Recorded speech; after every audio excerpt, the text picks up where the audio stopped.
Հերթական պայթյունն ու Բարաշենի աղբավայրում, որը հանգեցրեց հրդեհի։ Այս անգամ հետևանքները առավել ծանր են, մարդկային կյանքերին սպառնացող ուղիղ վտանգով։ Աղբավայրի տնօրեն Սարգիս Խաչատրյանը եւ աշխատակից Էդիկ Միսակյանը ծայրահեղ ծանր վիճակում տեղափոխվել են հիվանդանոցներ։ Մեկը Այրվածքաբանության ազգային կենտրոն, մյուսը Երևանի մասնագիտացված բուժհաստատություններից մեկը։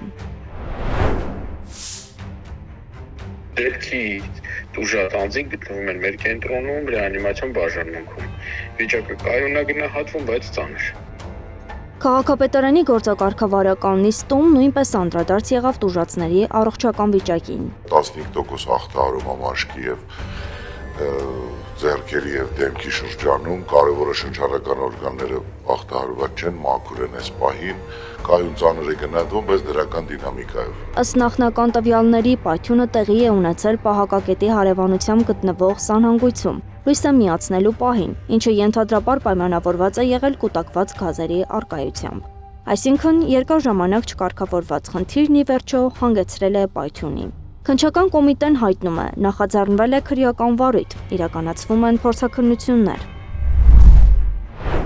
Դեպքի առթիվ նախաձեռնվել է քրեական վարույթ քրեական օրենսգրքի 412-րդ հոդվածի առաջին մասով, այն է անվտանգության պահանջներին չհամապատասխանող խմբերի կամ ապրանքների շրջանառությունը, աշխատանքների կատարումը կամ ծառայությունների մատուցումը։ Նշանակվել են մի շարք փորձաքննություններ։ Թեև մեզ չթույլատրեցին նկարահանել շենքը պատճառաբանելով ընթացող փորձաքննությունը, սակայն տարածքը դատարկ էր, սանհանգույցի դուռը կապարակնքված, տվյալ պահին փորձաքննություն չէր իրականացվում։ Քաղաքապետարանի գործակարգավարական նիստում Տիկին Դանիելյանն ասաց, որ ամեն ինչ սկսվել է տարածվող արտառոց հոտից։ Տնօրենը փորձել է պարզել դրա պատճառը, սակայն հենց այդ քայլն էլ ավարտվել է պայթյունով։ Սանհանգույցում, որտեղից արտառոց հոտ է տարածվել, տնօրենը փորձել է ճշտել, ինչով է պայմանավորված, ներս է մտել, լույսը վառել է եւ պայթյունը տեղի է ունեցել։ Իսկ քաղաքապետ Տիգրան Ավինյանը միջադեպը որակեց բավականին տհաճ, միաժամանակ շարունակելով խոսել աղբավայրի վիճակի բարելավման մասին, ինչով փաստերի ֆոնին հակասական է հնչում։ Սա կարող է լինել նաեւ զոհերով, այսինքն բավականին վտանգավոր միջավայր է եւ պետք է մաքսիմալ համապատասխան սարքավորումներով հագեցած լինի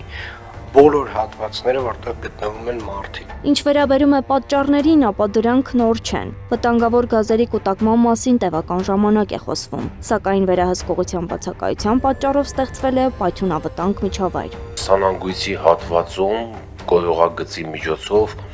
բիոգազի, շմոնգազի կուտակումը տեղի ունեցել, որը որ հանդիսացել է այդ պայթյունի առաջացման հետևանքը առաջացել։ Արդյունքում այնինչ կարելի էր կանխել մշտական մոնիթորինգով վերածվել է արտակարգ իրավիճակի։ Ընդամենը 1.5 ամիս առաջ նույն քաղաքապետը հայտարարում էր Նուբարաշենի աղբավայրի վիճակի էական բարելավման մասին, վստահեցնելով, որ իրականացված կանխարգելիչ միջոցառումների շնորհիվ հրդեհների եւ նման դեպքերի ռիսկը կնվազի։ Այսօրվա պայթյունը ցույց է տալիս, կամ այդ միջոցառումները բավարար չեն եղել, կամ չեն գործել այնպես, ինչպես ներկայացվում էր։ Անահիտ Սարգսյան, Տարոն Ղանդիլյան, Գեղամ Ղազարյան, ABC Media։